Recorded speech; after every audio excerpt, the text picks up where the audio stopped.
nisip tricoloarele noastre. Hai, energie! Cât adrenalină au ele acum! Teren reprezentativele Moldovei și ale Bulgariei. Haideți repede, încă o dată, să vă Hai, Moldova! Cele două componențe. Susține fetele noastre, tare, tare! Dina Storceac, Svetlana Până la mare, Romanița Bulgaria. Harkov, Georgeta Crăciun, Bianca Rangu, Ionela Donca, Marinela Boș, Tatiana Dimitriu și Tatiana Nebunelea. Toate două echipe sunt gata, 3-2-1 și Sarduiel, Moldova, Bulgaria! Sara Mohamadi, Teodora Videva, Cristina Koțeva, Vesna Blajenska, Asia Donova, Miglena Vasileva, Vesela Vajarska, Cristiana Marinkova, Valentina Veleva Asenova, Jaclina Ivanova, Cristina Todorova și Veronica Tasleva. Este lotul reprezentativei Bulgariei. Până acum un parcurs diametral opus pentru cele două reprezentative. Naționala noastră a trecut de Estonia cu 12-1, după care a remizat cu Polonia 5-5, poate cu una dintre cele mai, sau cu naționala cu cele mai mari șanse de a câștiga turneul de la Chișinău, campionatul european. De partea cealaltă, reprezentativa Bulgaria a cedat mai întâi cu 1-8 în fața Ucrainei, după care a fost învinsă și de România cu 2-9. Alte două etape din faza unică a grupei campionatului european la rugby feminin se vor juca deja mâine. Cu programul vor reveni mai târziu. Acum naționala noastră bifează primul eseu. Primul eseu! Conduce Bulgaria cu 1-0.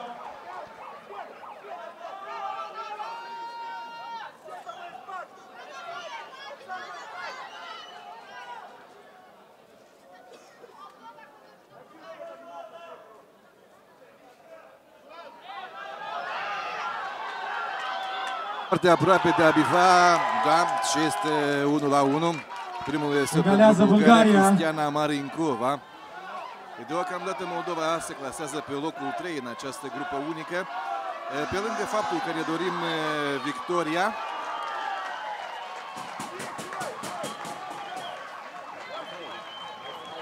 da, a fost eseu pentru reprezentativa noastră. 2-1, rezultatul înregistrat pe tabela de marcaj. Pe lângă faptul că avem nevoie în partida asta, avem nevoie și de un golaveraj cât mai bun. Să vedem cum se vor prezenta fetele noastre, dar și fetele din reprezentativa Bulgariei. Tribunele!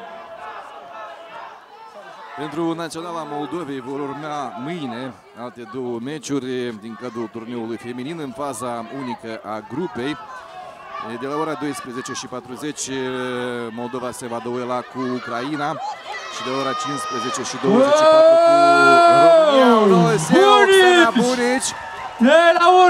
3-1 pentru Moldova. Vă spuneam că pe lângă faptul că victoria este vitală, absolut vitală, pentru că atât Estonia cât și Bulgaria sunt cotate cu șanse foarte mici de a accede în meciurile pentru finala mare și pentru locul 3, pentru că, după cum am mai pomenit, nu sunt semifinale în turneul feminin. Contează enorm de mult și golaverajul pentru stabilirea clasamentului final. Bulgaria acum aproape și reușește să bifeze un al doilea lor eseu. Reduc din diferență bulgăroaicele 3-2 în favoarea naționalei Moldovei. Minge scăpată în față de fetele noastre, dar rămânem cu posesia. A fost acolo un placaj întocmai regulamentar din partea adversarilor.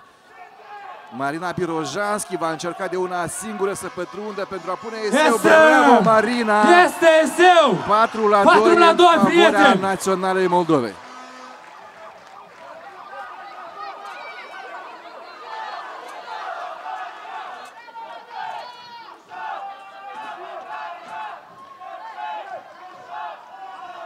Haideți să arătăm un joc calitativ și în defensivă, să nu le mai permitem bulgăroaicelor să bifeze. Rămân acestea cu posesia. Este în același timp important să nu primim suspendare sau cartonașul galben, care este o eliminare automată pentru 2 minute, dar se pare că asta se întâmplă acum în tabăra Moldovei.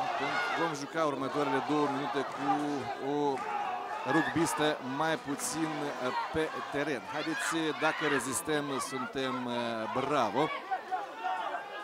Trebuie să punem stăpânire sau să reintrăm în posesia mingii, pentru că au demonstrat că fetele sunt bune la capitolul ofensiv. Trebuie să demonstrăm calitate și în faza de apărare.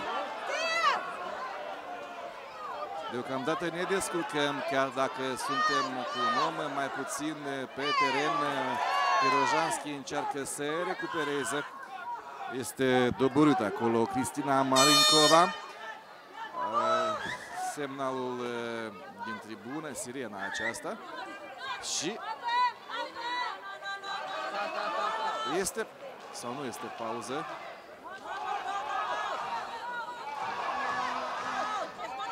Vedeți că nu am înțeles, este sau nu pauză. Da, este pauză. 4-2 rezultatul primei reprize. Este de 4-2 pentru Naționala Moldovei. E pauză. Feminin, dar avem nevoie de goluri, avem nevoie de eseuri.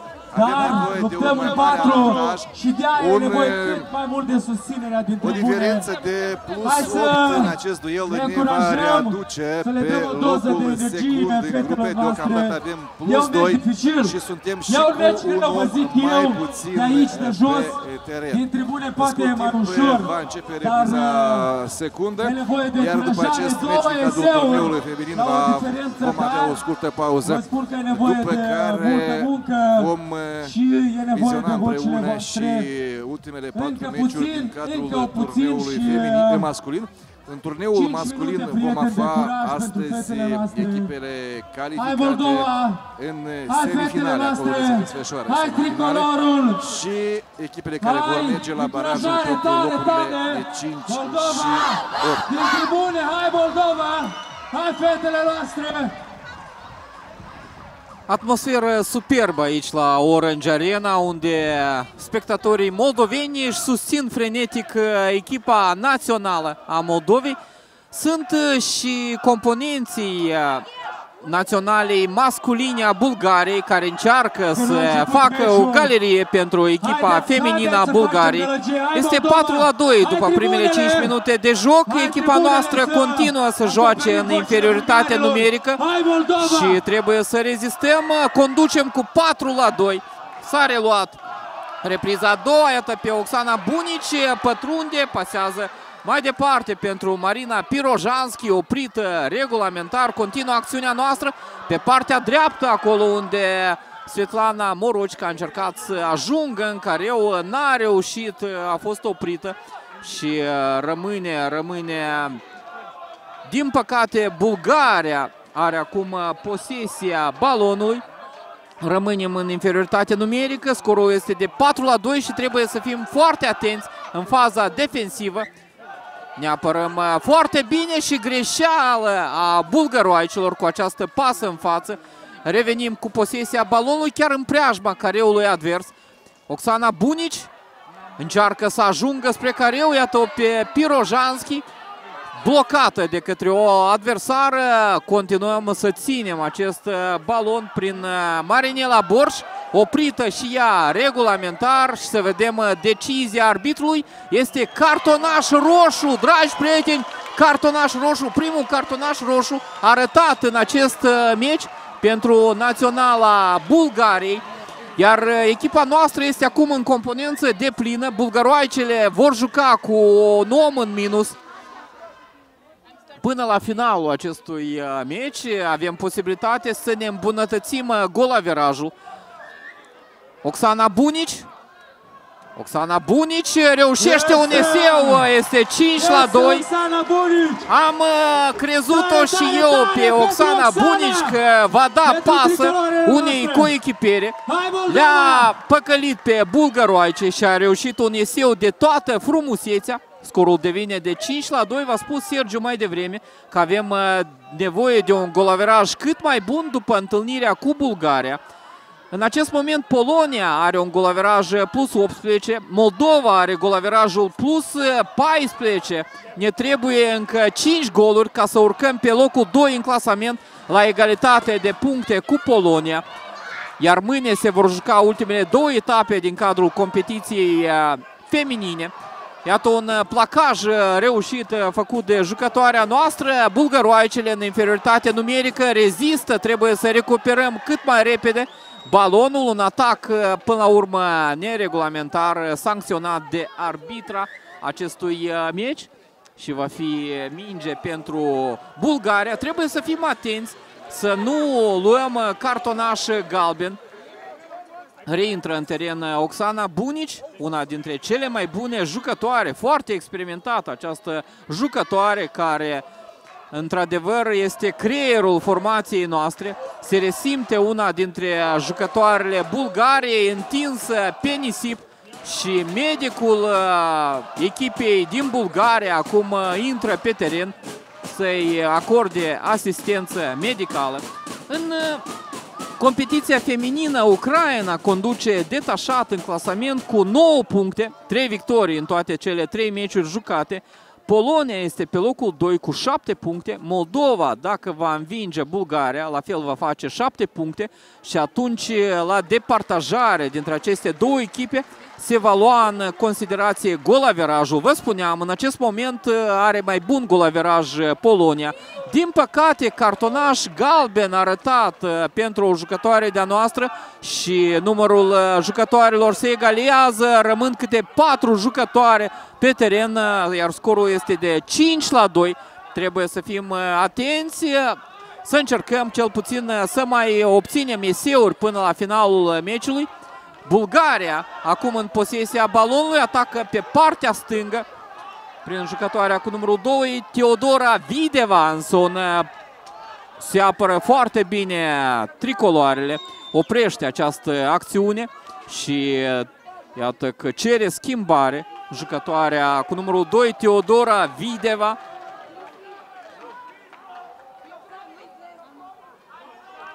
Continuă bulgăroaicele să atace, n-au ce pierde, trebuie să atace dacă își doresc un loc mai sus și scapă spre careu, din păcate este eseu.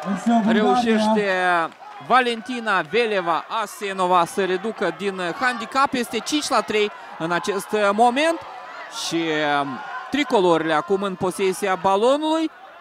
Să vedem, reușește să scape spre careu Marina Pirojanski, care înscrie pentru 6-3, dragi prieteni, este 6-3 în acest moment. Nu cred că se pune întrebarea cine va învinge în acest meci, dar ne dorim într-adevăr un golaveraj cât mai bun pentru a urca cât mai sus în clasamentul grupei competiției feminine. Este 6-3 și echipele joacă acum în componențe egale, câte 4 jucătoare. Oxana Bunici, oprită din acțiune, cât de aproape a fost să înscrie un nou eseu lidera naționalei noastre, Oxana Bunici. Balonul ajunge la bulgăroaice, care încearcă și ele să reducă din handicap. Iată, pe Oxana Bunici reușește să oprească adversara din acțiune.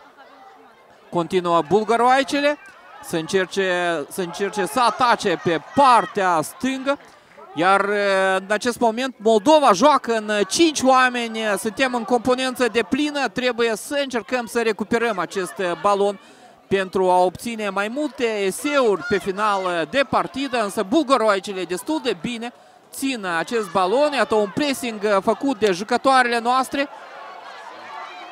Oxana Bunici intră destul de tare la una dintre adversare și să vedem decizia arbitrului. Este minge pentru Moldova.